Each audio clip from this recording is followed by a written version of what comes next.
మనకు ఇక్కడ ఇంకా ఫర్దర్ థింగ్స్ చెప్పాలంటే మెటీరియల్ ఉర్దూ మీడియంలో సార్ ఇప్పుడు నేను బీయింగ్ తెలుగులో చదువుతూ తెలుగులో యూపీఎస్సీ రాస్తూ తెలుగులోనే మెటీరియల్ ఎంత లేదో ఆ క్రంచ్ ఏంటో ఎంత కష్టమో నాకు బాగా తెలుసు సార్. అలాంటిది ఉర్దూ మీడియంలో ఎటువంటి మెటీరియల్ దొరకదు. తెలంగాణ ఉద్యమం మీద కానీ సాహిత్యం మీద కానీ సంస్కృతి కానీ హిస్టరీ కానీ జియోగ్రఫీ కానీ ఎకానమీ కానీ పాలిటీ కానీ సంబంధిత చట్టాలు కానీ న్యాయ ప్రక్రియలు కానీ దేని మీద కూడా మీకు ఉర్దూలో అంత డెవలప్డ్ మెటీరియల్ అన్నది డెఫినెట్లీ లేదు మార్కెట్లో. అలాంటి లేని చోట ఉర్దూలో 9 మంది రాస్తే 7గురికి 450 కంటే ఎక్కువ వస్తాయండి. అసలు ఇది ఈ ఒక్క ఎవిడెన్స్ చాలదా మీకు? ఈ ఒక్క ఎవిడెన్స్తో ఎట్లా వచ్చినాయి? మీరు వాళ్ళకి రావచ్చు 500కి 500 ఇచ్చేయండి, కానీ how far it is fair?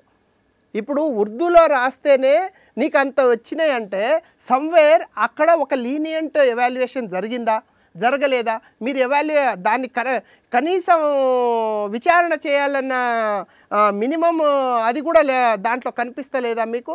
Group 1 aspirants are not affiliated to any political interest. అసలు నాకు పొలిటికల్స్తో మనకు సంబంధం కూడా లేదు.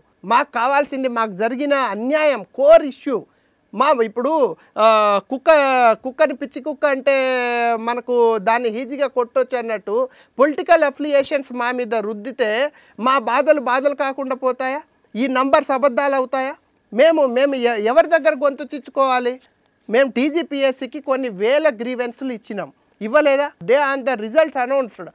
మీరు చూడండి, వితిన్ 1-2 days కొన్ని వేల గ్రీవెన్సెస్ ఇచ్చినాం. Grievances are not enough to make a enquiry, to initiate an inquiry.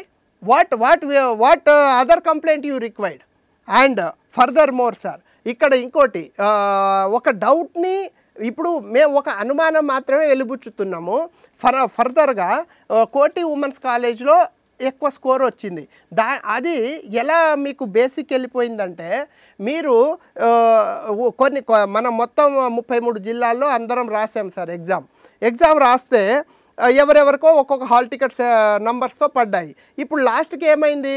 నువ్వు ఉమెన్స్ అందరిని ఒక చోట పెట్టావు, ఇంకో ఉమెన్ ఒక చోట పెట్టావు, మెన్ సెంటర్ పెట్టావు, ఉమెన్ సెంటర్ పెట్టావు, తెలుగు సెంటర్ పెట్టావు, ఇంగ్లీష్ సెంటర్ పెట్టావు.